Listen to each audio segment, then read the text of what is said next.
Hello everyone and welcome to my hobby home. My name is Cathy. Thank you so much for joining me today.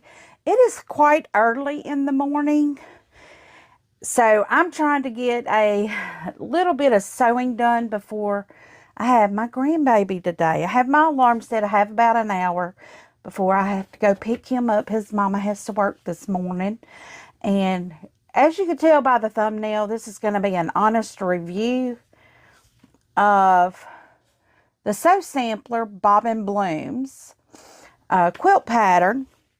The first thing I can tell you right now is, unless you have a whole day to cut out fabrics, don't think you're going to get it done in a day. It's not going to happen. This is part one of, I'm sure. But I'm going to show you one little piece here. You have 80 of these. It took me, if I add all the time up, it took me about half a day to cut everything out. And I also mark my pieces because I looked at the pattern to see, did I have anything that needed to be marked? Yes, those 80 pieces had to be marked. So we are just going to get into this. Yeah, and this is a beautiful pattern. I have not sewed it. At the end of me sewing the whole pattern, I will tell you what I think about it.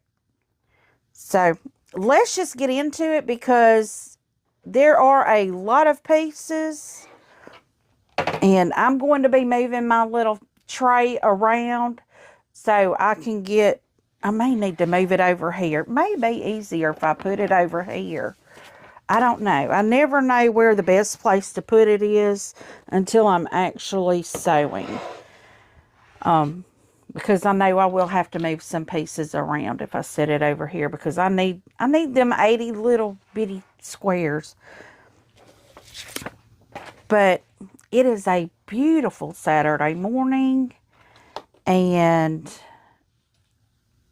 I love Saturday mornings.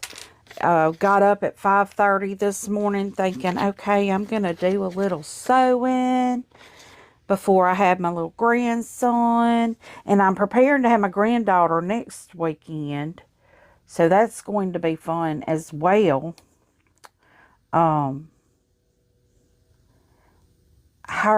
My daughter-in-law's sister is graduating high school, so I'm going to keep my grandbaby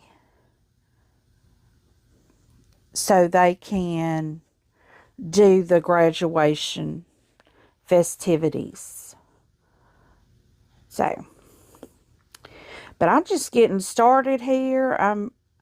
I'm going to try to not waste any time. I'm going to try to get an hour of sewing in before I go get my grandson. And I'll probably sew some more with him here once he lays down to take his nap. Because he's still a little baby. He's only 4 months old, I think. This is May. So, December. Yeah. He'll be 5 months this month. Towards the end of the month. And I have to make 16 of these here, so I am probably going to just run you through it.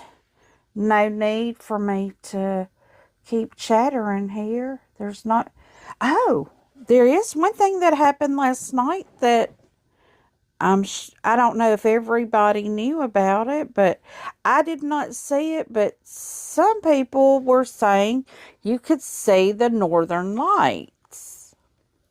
Well, I didn't try to see it. I completely forgot about it. Even though I probably was up late enough to see it. I did not see it.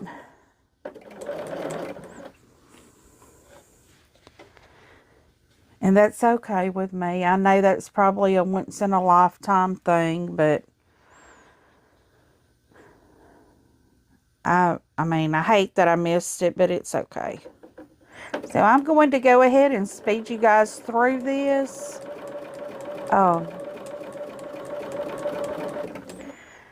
Just so you don't have to watch me make all 16 of them.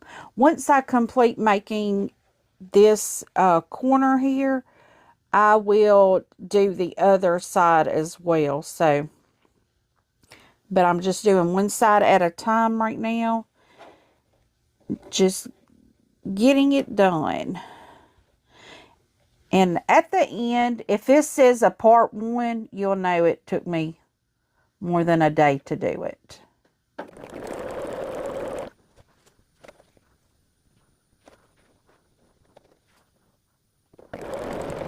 And I will let y'all know that I may do some little cover over music, because while I'm on here, I have my computer going over here with a live on it. They're not on yet, but they will be. And I don't want the sound to interrupt. I'm just waiting on their live to come on.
Okay, I am now back. I had to take a brief little moment to go get my little green baby. He is napping now.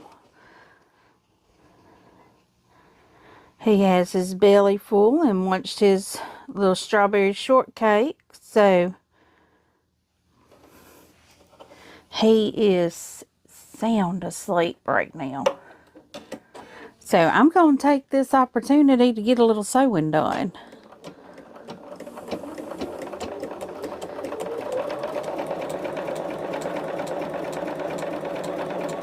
What I'm doing now is just completing the,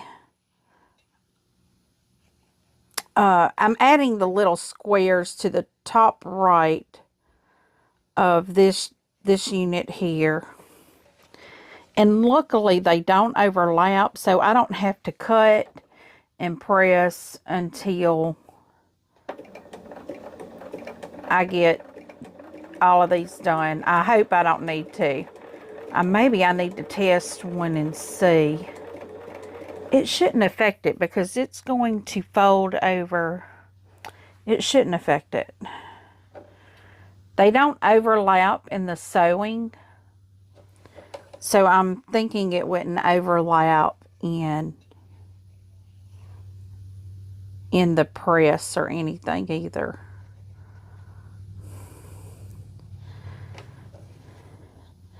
But I'm making 16 of these. And as I did earlier, I'm probably going to speed you through this. I was listening on my computer to Sean and Katie.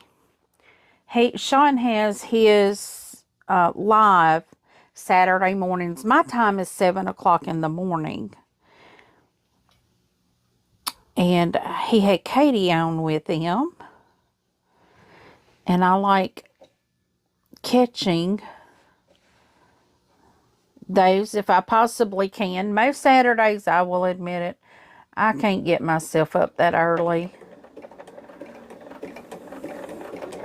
But today, knowing I needed to get my grandbaby, I was going to try to get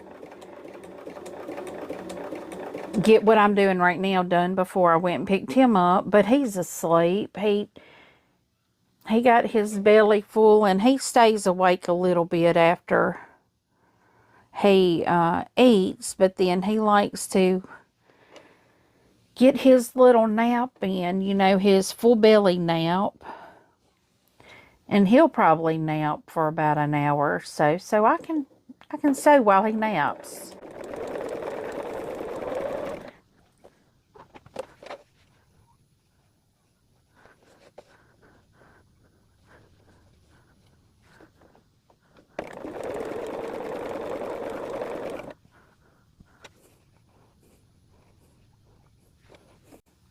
It's hard for me to sew and not chat, so I may just do a little sewing and a little chatting, and with a break here and there. But y'all, after I picked up my grandbaby, we went and stopped and saw my aunt today and this morning, and I woke her up. Well, no, she said she was awake. She was just staying in bed. I don't blame her. It's a beautiful day just to rest, and she likes to read a book, so she might have been reading a book when I came by, but she hadn't got to see. It is her my grandbaby is her great nephew.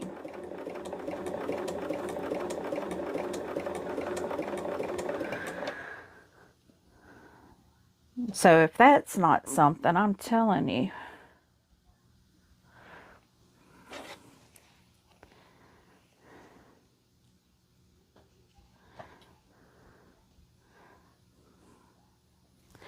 We are very blessed that our children and our children's children have the amount of family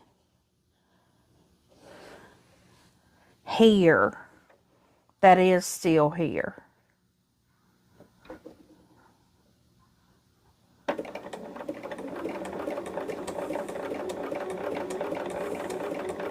Because I have both my mother and my father. And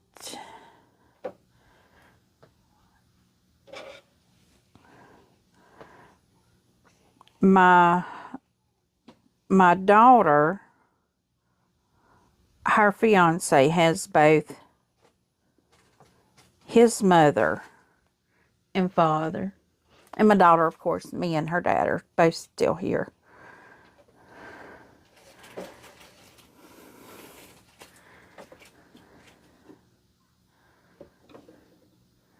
But like on my side, I still have my dad and my mom.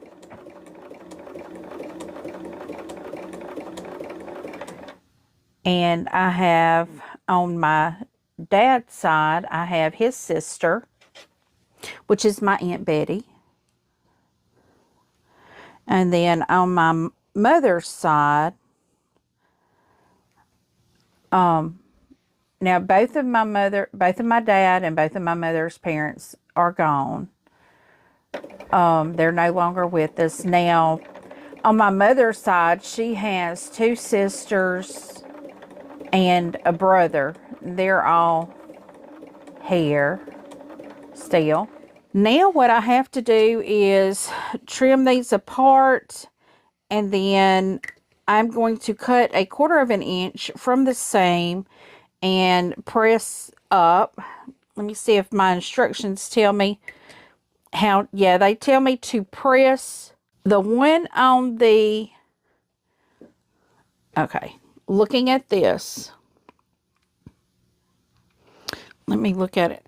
The one on this side is going to press up. The one on this side is going to press down. I am just going to keep on trimming these. And I was going to tell y'all, I can see this pattern actually play out in a lot of different colors. I could see this in like a Civil War era, like the Antoinette. That would be beautiful. With a cream background. This is a white background that I'm using. because it's what I have. And I could see it playing out in like a stitched, Fig Tree and Company stitched line. I love that line. It's so beautiful. That's what my Starly quilt is done in. So I think it's beautiful. I think that is a fabulous color line. Or was that? No, that was done in Fig Tree Favorites. That was, I think that was a favorite. Or was it stitched? No, that was stitched. I think. I can't remember. But I am going to trim these off at 1/4 of an inch and bring you right back after I press. I want to show y'all real quick. When I trim 1/4 of an inch away, I don't know if you can see because I have my light right here and I'm kind of far away. You may be able to see that stitched line, and I'm a perfect 1/4 of an inch. This is what I am using. I'll put it behind this. This is an OmniGrid. I think it's called a marking tool. It helps you make that perfect 1/4 of an inch cut. So, just thought I would jump in and show y'all this. I now have this unit done. I'm looking to see what this unit is called. It's just called Make Your Blocks. So that's what we're doing, is we are making our blocks. Our next step is we are going to take the H, of which I have already put a diagonal on them as well. And I have making sure I have my H going the correct direction on here. It goes from top left to bottom right. Okay, so what I can do is just turn it upside down and line it up. And I will give you a little pointer while you're cutting your fabric out on the stripe. The book does, or your pattern does give you a suggestion on how to cut your fabric. On the stripes, make sure you look, if you want them to go the same way as they are in the picture on the pattern, make sure to cut your square, your block, your stripes going sideways, because they won't look right if you don't. Top left to bottom right. I'm having to make sure I'm doing it correctly.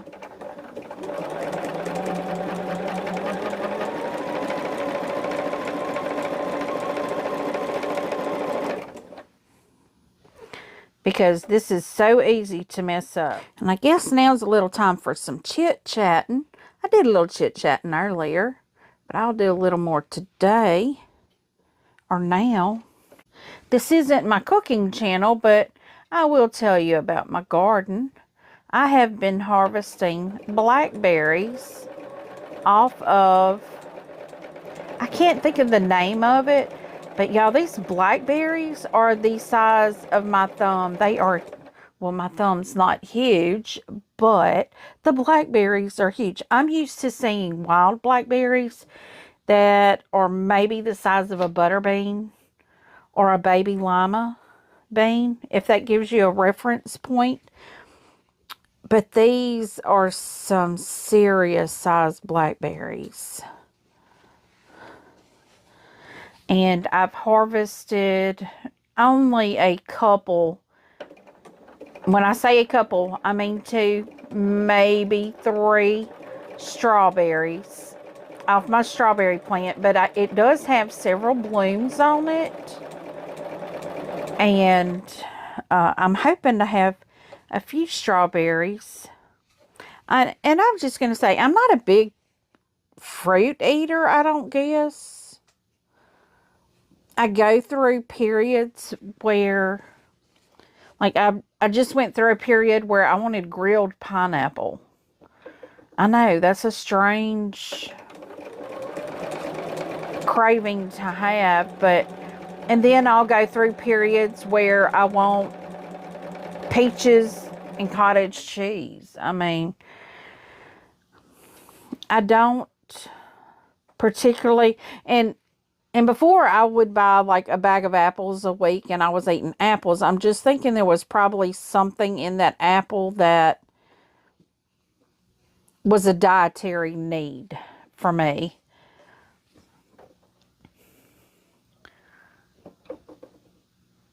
So, but I don't really eat a lot of fruits. I just go through stages of things that I eat, I guess. And right now, if you're following my journey, you will kind of know that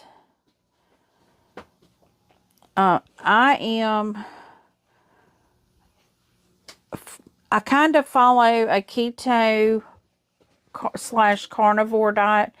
I am about, I'm going to say 85% keto. Because I do eat vegetables, I do eat pickles, I do eat cheese. You know, I do eat vegetables every now and, well, I eat vegetables almost every day. Because I'll come in and eat a dill pickle. For some reason last night, I was thirsty. I could not cure my thirst. It was not being satiated at all. And I had already drank a lot of water. And I drank milk. And I just could not satiate my thirst. So then I just started thinking, you know, I'm like, well, a lot of times if I have something sour, whatever craving I have will go away. So I was like, well, let me just eat a dill pickle. And if y'all hear something over here on the side, I have a cat playing with some packaging. I don't know what, it's not really foam, but it's like a pool noodle almost. She's playing with that. And I'm leaving her alone because as long as she's not messing with the baby and he's napping, we good.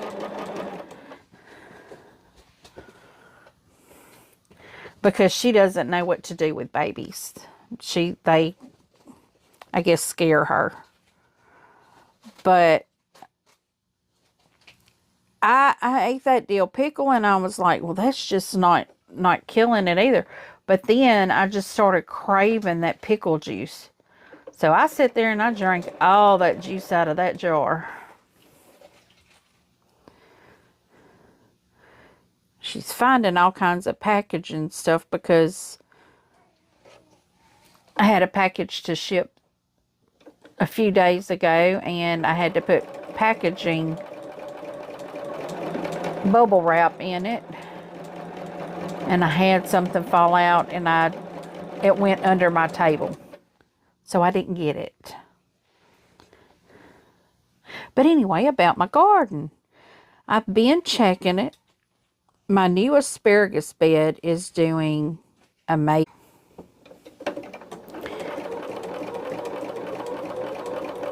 And I checked in I've got tomatoes and peppers. I won't be eating that. Well, I may eat some of them. I have a cherry. I didn't get big tomatoes, like slicing tomatoes. I got cherry tomatoes. So I may eat a few of those because I am known to go out to the garden. And while I'm in the garden, if there's something on the plant, I may pick something and eat it right there. I'm not afraid of anything on my plants because I do not use like a pesticide or anything. I use natural companion planting to keep insects out of my beds. Now, last year I did have ants get into my okra, And I used a Terra outdoor disc like thing, and you just sit it down in the garden, but you're not spraying anything on your plants.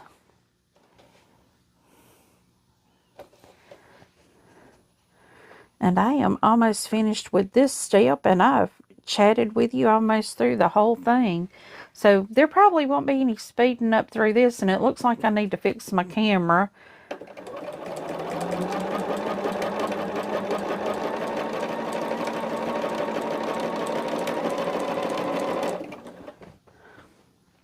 Because you can see my lamp right there. I have a lamp. And it looks like it got pushed a little too far. That could have been me, though. Very well could have been me. Could have been Kitty Cat, too, but once I get this done, I will trim and press, and I will be right back with y'all at that point. So, just hang with me. It'll be a second.